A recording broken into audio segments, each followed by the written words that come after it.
Schopenhauer's Views on the Relationship Between Art and Morality. By John Vespasian.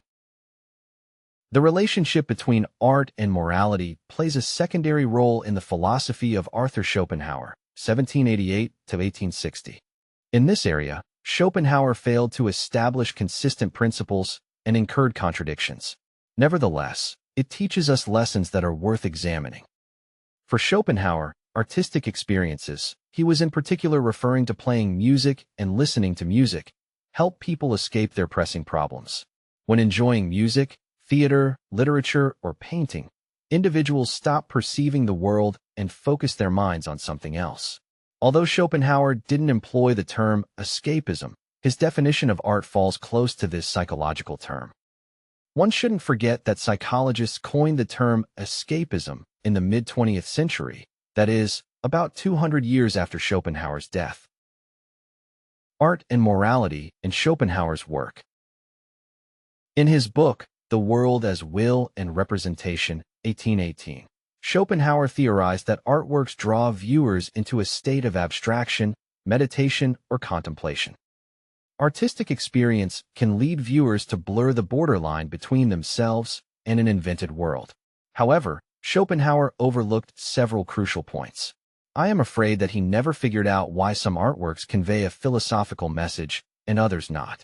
He also failed to grasp the connection between artworks and the artist's point of view, especially in the area of ethics. In his essay collection Purga and Paralipomena, 1851, Schopenhauer mentions numerous artworks but examines them only from the escapist perspective. His analysis never answers the crucial question, what is the meaning of art? Schopenhauer fails to identify the difference between high and low-quality art, and shows little concern for what the artist is trying to say. Schopenhauer and the underlying truths in art. Instead of addressing major questions, Schopenhauer comes up with an abstruse theory. He argues that artworks enable the viewers to connect with underlying truths, that is, with the will, life force, which he viewed as the force driving the world. Schopenhauer's explanations are clearly contradictory. He is saying, on the one hand, that artworks help viewers disconnect from reality. On the other hand, he is also saying that artworks enable viewers to connect with an underlying reality. No wonder that philosophers find Schopenhauer's theory of art hard to fathom. If he regards artworks as expressions of the will, does it not mean that they all convey similar messages? If artworks represent the will from the artist's point of view, does it not mean that artists can misrepresent the will's message? Although Schopenhauer's books span a 3-decade period, they never solve the contradiction outlined above. In fact, later Schopenhauer's works only deepen the contradiction by adding spurious explanations. Schopenhauer, an artistic genius. Schopenhauer sustains that artistic geniuses possess innate abilities enabling them to grasp underlying truths, that is, grasp the influence of the will on humans, society, and history. I point to Schopenhauer's choice of words. The term innate abilities has the same supernatural connotation as underlying truths. Contradictions are as short-lived in philosophy as in every other area of human activity. It's obvious that the perception of underlying truths is incompatible with escapism. Either art is bringing you deeper into reality or is bringing it away from it. Schopenhauer must have been aware of the deficiencies in his art theory. It makes a world of difference whether artworks are teaching you deep moral truths or whether they are taking you away from ethics. Either they are teaching you the path or they are obscuring the path. Did Schopenhauer try to solve this contradiction? Not at all, unfortunately. Since he could not figure out the answer, he just changed the subject. Purga and Paralipomena describes the artwork style, harmony in particular, but says little about their philosophical meaning. Schopenhauer's art categories. Instead of doing serious philosophical work, Schopenhauer invented art categories, sublime versus beautiful, that only magnified the contradiction. He theorized that sublime artworks evoke in viewers the immense force of the will, while beautiful artworks evoke the harmony of the will. It doesn't take long for readers to realize that Schopenhauer is negating his own definition of the will as wild and irrational. The word harmony is anathema to Schopenhauer's definition of the will.